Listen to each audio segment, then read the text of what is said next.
Ladies and gentlemen, I greet you today.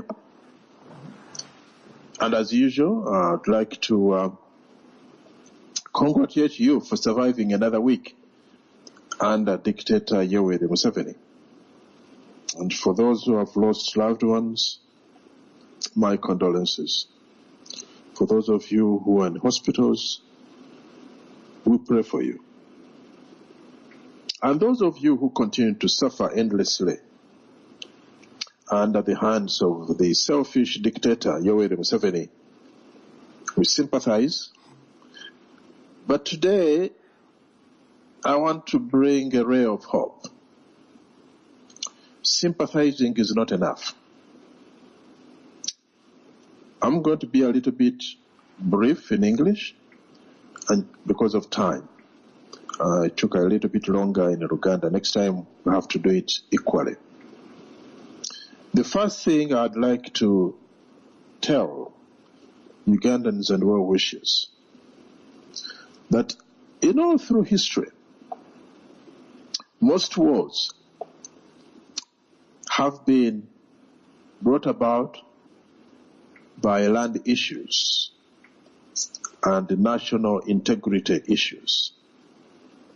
Of course, there have been wars just because of politics, or there have been wars because of greed, where another country wants to go to another territory, take over, and benefit. However, there is one undisputable fact, that where land matters are concerned, this is a question for survival. This is at the core of our very existence. And particularly in Uganda, the way the culture setup is, not only in the central of Uganda, but all parts of Uganda actually, all the tribes, all the areas in Uganda. The land is the core of our existence. The land is what makes us as we are in Uganda. And our forefathers, it does not matter whether it was from Acholi or Bujoro, would die to protect their land, or would fight to enlarge their territory to have more land. Now, dictator Yoweri Museveni has declared war on Uganda. This is the third time, officially. He has declared war on the citizens of Uganda. If you threaten Ugandans and you say no one, and he said it, no one is going to stand in my way when I'm talking about land issues, it means he has already decided. He has already made up his mind that he's going to take the land by hook or crook. Now, remember, this is the president of the country. This is the commander-in-chief of the armed forces. And he's telling you publicly on radio, no one is going to stand in my way. Ladies and gentlemen, Dictator Museveni has declared war on the people of Uganda, openly, unashamedly, arrogantly. What do? Do you sit back and die like a chook? Do you run away? Or do you stand up and fight for what is right, and fight for what is yours, and fight for your motherland, and fight for your forefathers, and fight for your children? Of course, the choice is yours. But let me tell you, if you don't stand up now and fight this man, one, Uganda will never be the same. Two, those who survive will be paupers and beggars in their own country. And they will judge you harshly for having let them down.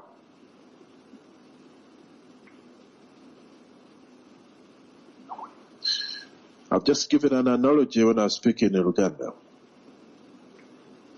that apart from declaring war on the Ugandans,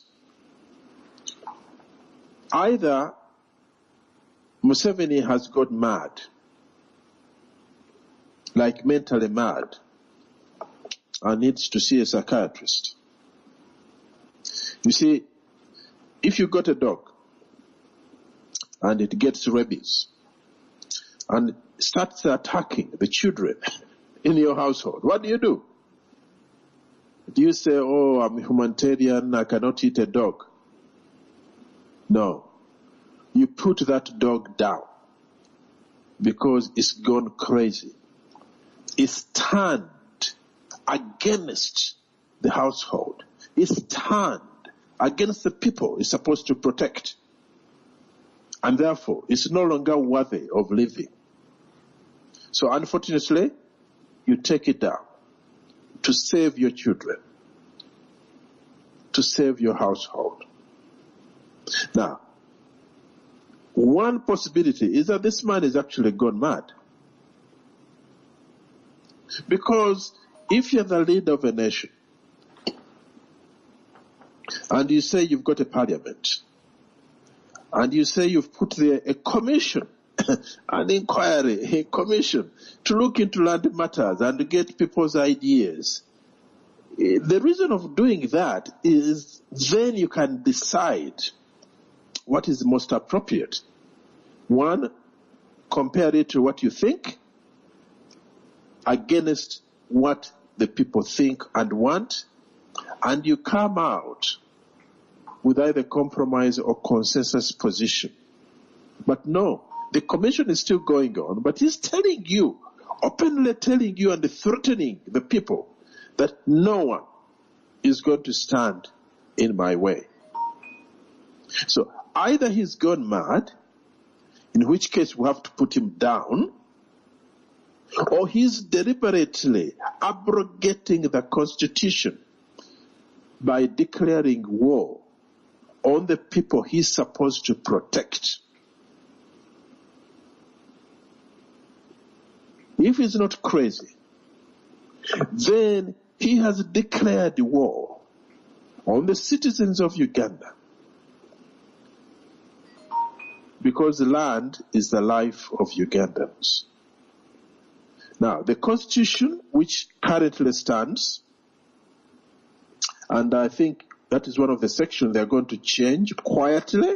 They're not going to make noise.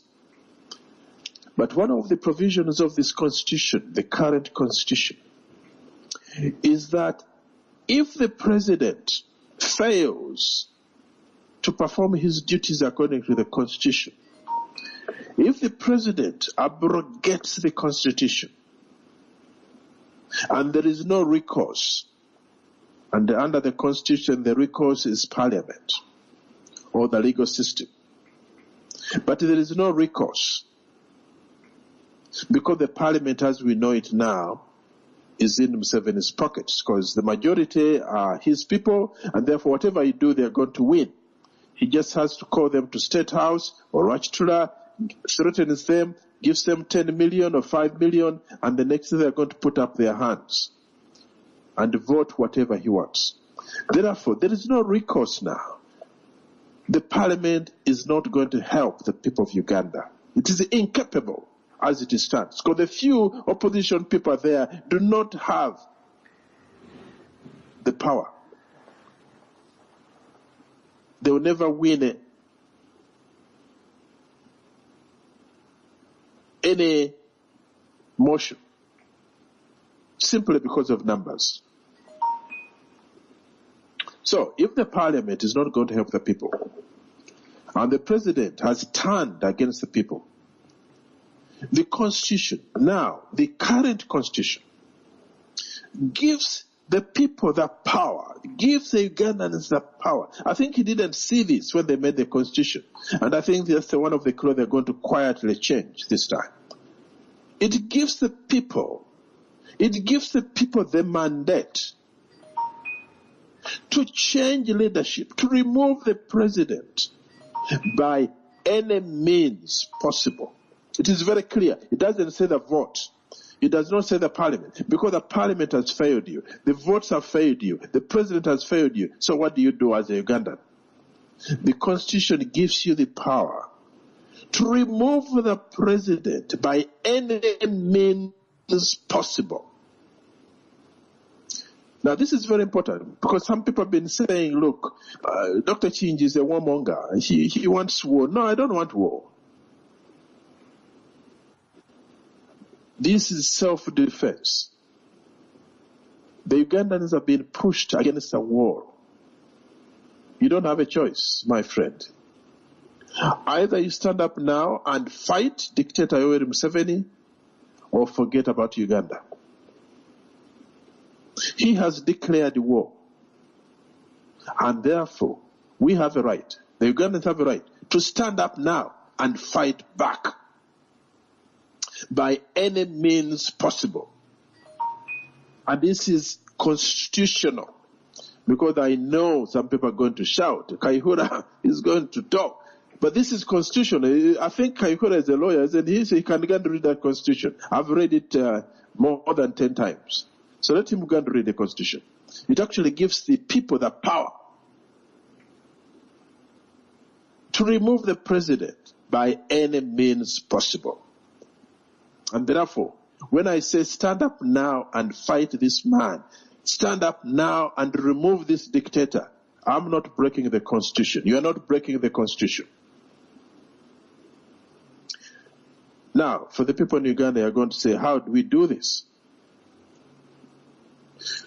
Start off by chasing away these rogue MPs who have sold you out for a few millions.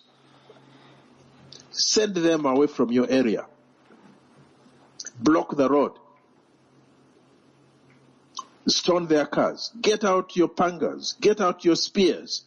Get out your sticks. Get out your hoes. Get out your axes. And make life impossible for these MPs. Chase them away from your area, because they have let you down. They have sold you out. They don't deserve to be in your area anymore.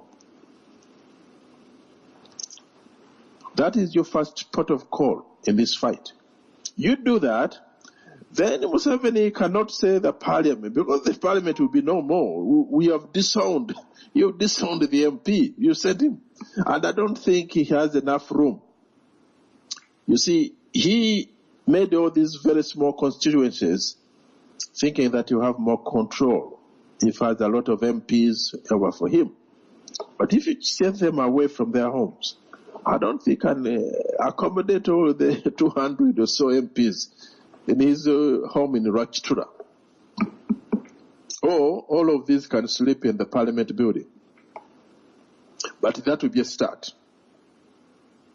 You have the power. You can do this. You can make life impossible for these MPs. And as a Ugandan, as a villager, whatever remote part of the country, this you can do.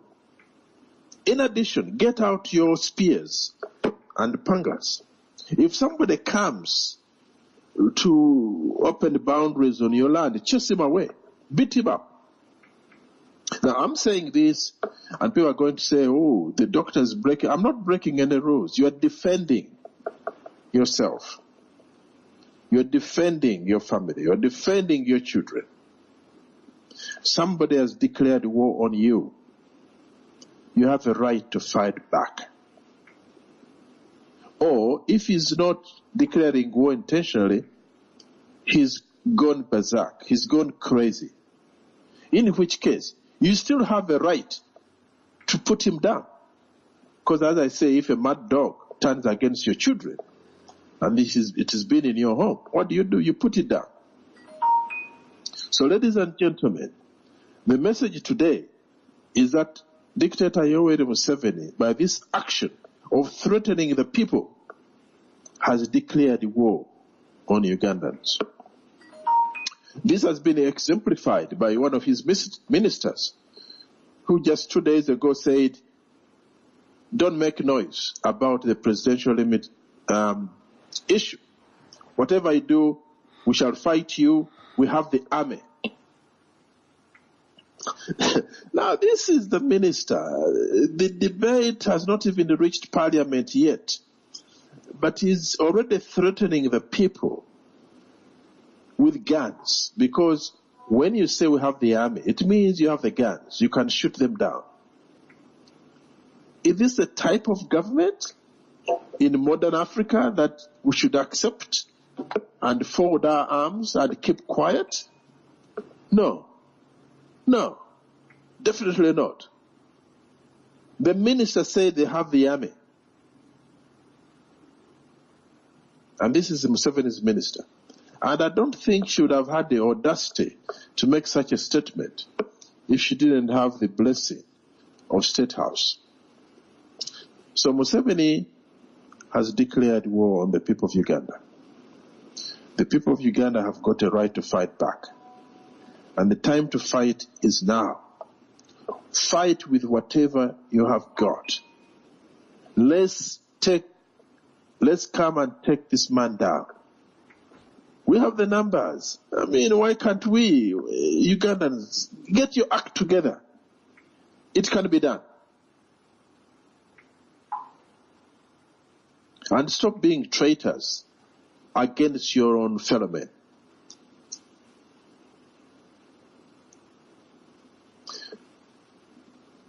Ladies and gentlemen, for some of you who may not know, I'd like to make an expose of why some of these issues are happening now. You see, many years ago, Dictator Yoweri Museveni made a pact with some people. I'm not going to mention which country or where they come from. But he made a pact and said, look, I can give you land.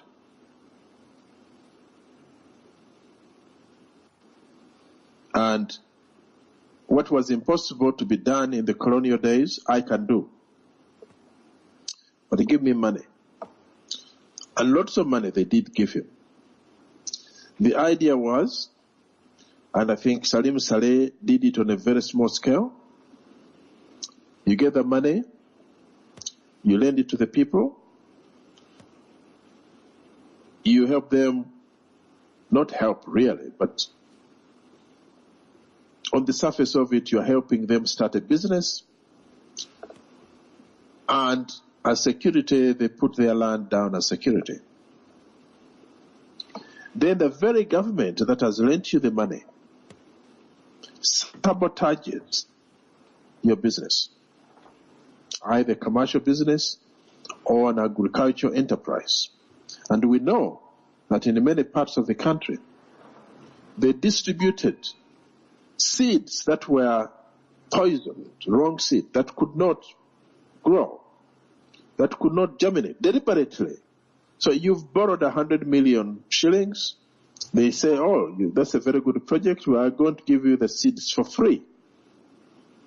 So they give you the seeds, and of course, nothing comes up. So you lose the money first year, you lose the money second year. Third year, you have to pay. You don't have the money, they take the land, because that was the security. If it is a commercial enterprise, you buy the goods from China, from Dubai. They sabotage your goods through customs with endless delays in that ever-expanding long room. I don't know whether it's still there, but there's that long room where you go to, and every day it gets longer and longer and longer, unless if you give them money. So by the time you sell the goods, it's 4 months. Every month you're paying interest, you've lost. So after 1 year, they come and say, pay up. We lent you money. You can't pay, they take your land, which you put down as security. That was a very popular way that he's been doing and taking people's property and land. Now the issue was, when he did take some of this land, he never delivered to those people who funded him. He used the land for his own people, and he used the money for his own ends. So he never paid, he really never delivered to the original people who put there the money. Well, time has come, he has to pay up now. Either he gives them the land, which he promised, or give them the money. He has neither. Or he has the money as a person and as people, he won't part with the money. He doesn't want to go into his private banks and enterprises. So he doesn't have the money, he doesn't have the land. So what does he do? He's pushing through a constitutional amendment which will give him liberty to take people's land without any question.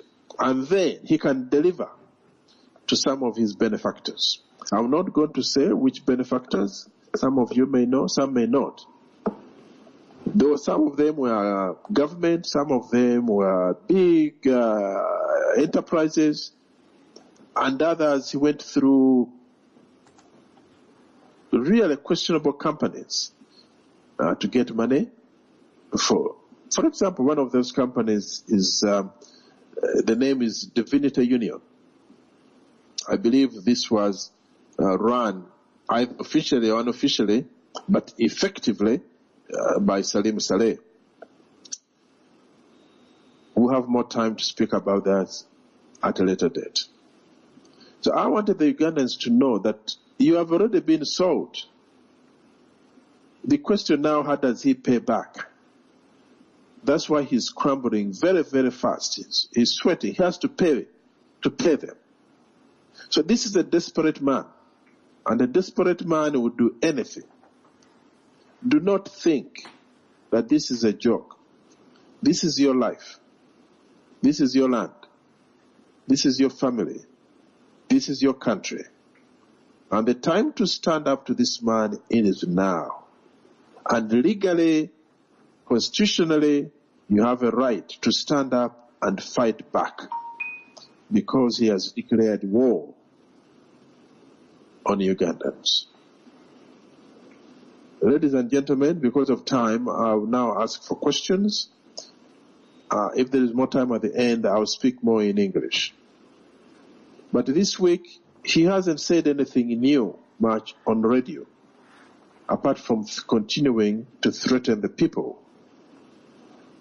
One thing which surprised me, initially he said that the constitutional amendment is for the sake of government to perform and carry out developmental projects. Of course, I did challenge him and say, I'd like some of these development projects. He should come up and say 1, 2, 3, and therefore I want more land. He has not come up with any. But surprisingly, this week, he's put down that idea of development. And now he's saying he's bringing this change in the constitution to stamp out greedy people. This man he thinks every Ugandan is a fool. To stamp out greedy people who are demanding too much money from government for compensation. Now, what an absolute lie. Even the little money that is supposed to compensate people, he does not pay. So how can he say they are demanding too much money? If you take the veterans in Ruwero district, up to now, many of them are not paid a pitiful amount of money. They are not paid.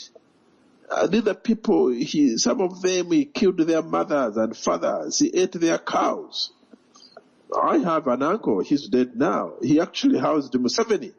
In Ruwero, they ate his cows. He was never compensated. Now, that's small money. How can he say that he's fighting the greedy people? It is Museveni who is a greedy man. It is Museveni and his family who are greedy. It is Museveni and his family who are selfish. And every time he changes the language in order to suit. I do not want you to be fooled. And this man has got an agenda. And we have to stop him now. Otherwise, the Uganda as we know it will not be there tomorrow. Ladies and gentlemen, this is a call to arms. This is a call to war, because Museveni has declared war on Ugandans. This is a war to save Uganda. Museveni has declared war, and the people have got a constitutional right, to remove him by any means possible. Thank you very much, and God bless you.